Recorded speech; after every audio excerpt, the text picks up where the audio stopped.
Mon podcast IMO.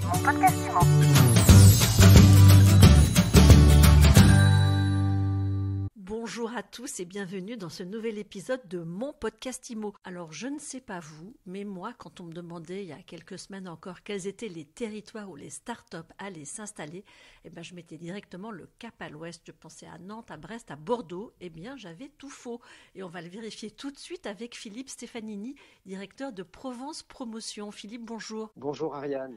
Alors d'abord, qu'est-ce que c'est Provence Promotion ? Alors Provence Promotion, c'est l'agence d'attractivité de la métropole d'Aix-Marseille-Provence et du Pays d'Arles. Agence d'attractivité qui s'adresse aux entreprises, aux investisseurs, mais aussi aux talents, c'est-à-dire aux individus. Alors dites-moi, est-ce que j'étais la seule à ne pas penser à Marseille ou à Aix en première intention quand on parle de territoire connecté pour start-upers ? Alors c'est vrai que lorsqu'on regarde les temps de parcours au départ de Paris en TGV, qui est un grand sujet d'actualité, nos confrères de l'Ouest, notamment Nantes et Bordeaux, apparaissent plus proches notamment de la capitale française.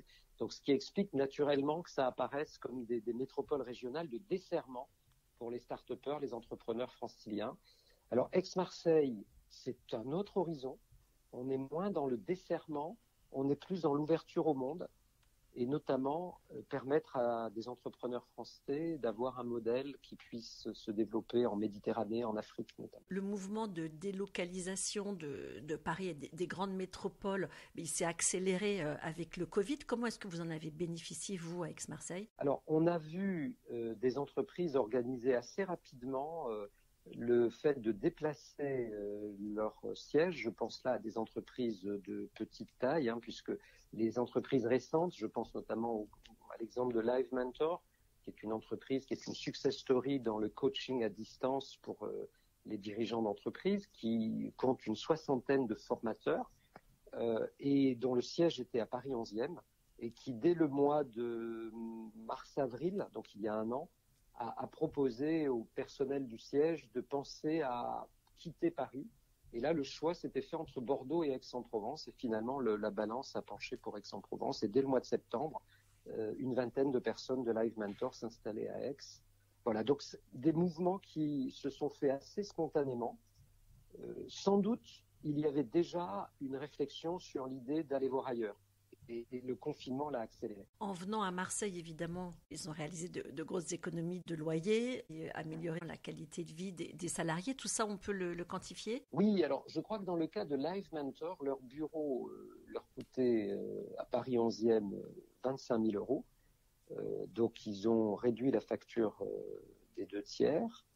Et plus encore, le raisonnement est qu'avec un niveau de rémunération pour de jeunes collaborateurs, entre 30 et 40 000 euros par an, c'était assez compliqué de se loger à proximité des bureaux. Alors que là, sur Aix-en-Provence, sur Aix-Marseille, les collaborateurs qui ont suivi ont tout de suite amélioré leur mode de vie, puisqu'ils peuvent se loger à proximité des bureaux. Donc les bureaux sont moins chers, on peut se loger moins cher, on peut embaucher aussi, il y a tout un bassin d'écoles dans lequel les entreprises qui viennent chez vous peuvent aujourd'hui puiser pour recruter. Oui, alors sur Aix-Marseille, on a plus de 100 000 étudiants. Il est clair que beaucoup de nos jeunes diplômés avaient traditionnellement pour moyen de s'insérer dans les entreprises le fait de quitter Aix-Marseille et notamment en direction de l'Île-de-France. Et là, aujourd'hui, on peut inverser le mouvement.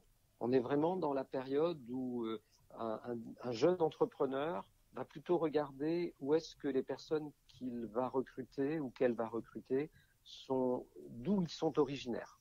Et ça, c'est vrai que les jeunes entrepreneurs ont plutôt tendance à se rapprocher des bassins de vie dont sont originaires les talents qu'ils veulent recruter. Auparavant, c'était un peu l'inverse, avec un phénomène très important, c'est que les investisseurs, ceux qui interviennent dans le haut de bilan des jeunes entreprises et qui sont majoritairement sur la place parisienne, avaient tendance à inciter les jeunes entrepreneurs à rester à proximité d'eux. Donc il y avait ce phénomène aussi, pour pouvoir s'émanciper un peu de la proximité des investisseurs financiers. Je pense que le confinement, la crise Covid a un peu libéré les esprits. Pendant longtemps, il y a eu une rivalité entre Aix et Marseille en termes d'attractivité. Où est-ce qu'on en est concrètement là-dessus ? Depuis 2016, les deux villes partagent la même métropole. Donc ça, c'est un point important.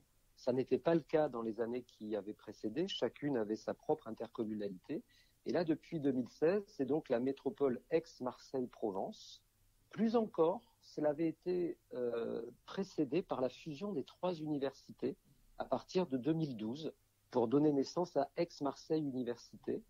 Donc, voyez-vous, ce sont vraiment des marqueurs. Le fait que les universités ne se tirent plus la bourre, mais aient une vision d'ensemble, et le fait que le travail entre les communes ne se fasse pas dans des intercommunalités distinctes, mais dans la même métropole, ça a beaucoup changé les choses. Est-ce que néanmoins Aix et Marseille attirent le même type d'entreprise ou de nouveaux arrivants? Alors effectivement, on a un territoire très étendu, puisque la métropole, outre les 2 villes-centres, Marseille et Aix-en-Provence, nous avons des villes moyennes, comme Salon de Provence, Istres, Aubagne, Martigues, qui aujourd'hui répondent aussi aux attentes des jeunes entrepreneurs d'être dans des villes vraiment à taille humaine, et où d'ailleurs un phénomène se voit le jour, c'est-à-dire que les jeunes entrepreneurs s'installent dans le centre des villes moyennes et non plus dans des pôles d'activité. Alors effectivement, ça nous permet de répondre à une gamme assez étendue d'aspirations. Nous pouvons avoir des jeunes entrepreneurs qui veulent être en quartier d'affaires, comme sur Euroméditerranée, sur le port de Marseille, d'autres qui préfèrent être en milieu plutôt urbain, ça peut être le cas entre Aix et Marseille, ou même encore aujourd'hui dans le centre historique d'Aix, par exemple. Alors, y a-t-il des profils psychologiques différents? On peut retrouver quelquefois les anglo-saxons qui sont plus sensibles à l'image d'Aix-en-Provence, certaines fois aussi des gens qui sont plutôt dans la partie créative et qui préfèrent Marseille. Voilà, donc on a des profils, mais j'ai envie de dire que certains hésitent aussi et attendent de voir où est-ce qu'ils recruteront le plus facilement. Et donc là, on est notamment pas mal aidé par l'offre de coworking qui s'est bien développée sur Marseille et sur Aix et qui permet aux jeunes entrepreneurs de faire un premier pas en installant une première équipe et de voir finalement où ils recrutent et où habitent ses collaborateurs. Selon qu'ils habitent plus vers Marseille ou plus vers Aix, il fera le choix des bureaux définitifs en tenant compte. Est-ce que vous avez chiffré le nombre de nouveaux entrepreneurs qui viennent justement en Provence? Notre bilan, nous, Provence Promotion, pour 2020, ça a été 65 nouvelles implantations, ce qui reste un chiffre assez important puisque en moyenne, ces dernières années, on était entre 60 et 70 projets aboutis par an. 2019 avait été une année assez record, on a 80 projets qui avaient abouti, donc 2020, 65. Donc c'est un rythme qui est assez soutenu, qui équivaut à entre 1300 et 2000 emplois nouveaux chaque année. Donc ça, c'est un phénomène important parce que les entreprises que Provence Promotion accueille sont des entreprises, je dirais, à haut potentiel. En règle générale, nous avons une approche par filière d'excellence de notre territoire. Nous avons 6 filières d'excellence, depuis l'aéronautique jusqu'au numérique, le médical, la logistique, le tourisme et les énergies. Et nous veillons à aller chercher des entrepreneurs qui vont compléter notre chaîne de valeur. Et donc, c'est 65 entreprises arrivées en 2020 qui viennent vraiment compléter nos écosystèmes. Donc ça, c'est un phénomène significatif. Sur 2021, vous partez sur quel objectif ? Alors 2021, c'est une année en point d'interrogation. Nous avons été prudents, nous sommes fixés sur les mêmes objectifs que 2020. Le premier trimestre semble nous donner une année qui pourrait être une très bonne année. Mais c'était avant la mesure de confinement qui a été prise fin mars. Donc au premier trimestre, nous avons entré en accompagnement 71 entreprises ayant un projet à localiser. Habituellement, nous, dans une année classique, je dirais, on est aux alentours de 220 entreprises que nous accompagnons. Vous voyez là, si tous les trimestres ressemblaient au premier trimestre, on serait sur un rythme de 280. Alors, je ne voudrais pas être trop optimiste, puisque quand même la mesure de confinement intervenue fin mars, début avril, devrait peut-être donner un deuxième trimestre plus modeste. En tout cas, il y a un vrai pouvoir d'attraction.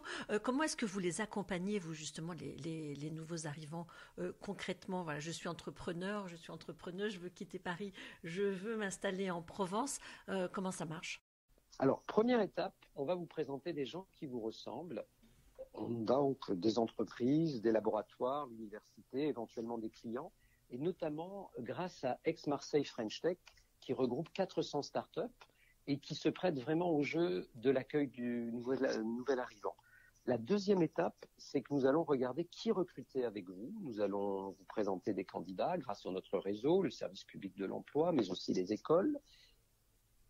Notamment aussi intervenir sur votre financement avec notre programme Start in Provence, qui va permettre à l'entreprise de présenter son business plan, son plan de financement en une seule fois à toute la communauté du financement des entreprises.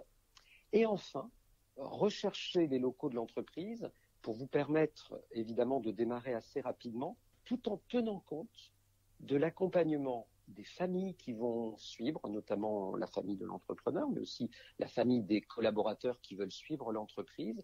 Et là, dans le cas de l'approche des familles, nous avons un système d'aide à la décision qui s'appelle Living Working Provence, qui est un site web sur lequel on retrouve 16 bassins de vie, où l'on présente le coût des logements, la scolarité des enfants, quel type d'emploi pour les conjoints, et enfin, une demi-douzaine de familles récemment arrivées qui témoignent dans des vidéos.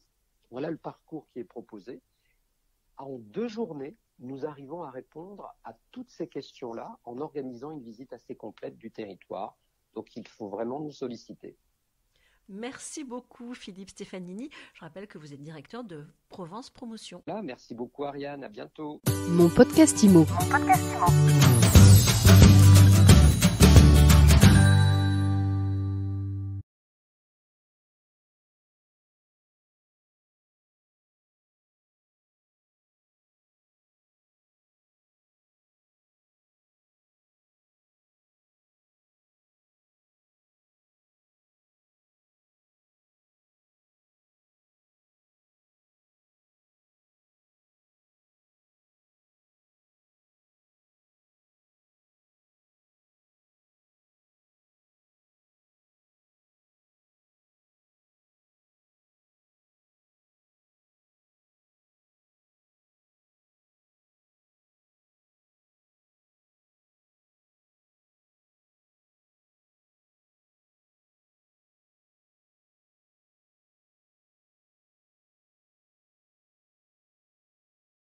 Merci Ariane, à bientôt.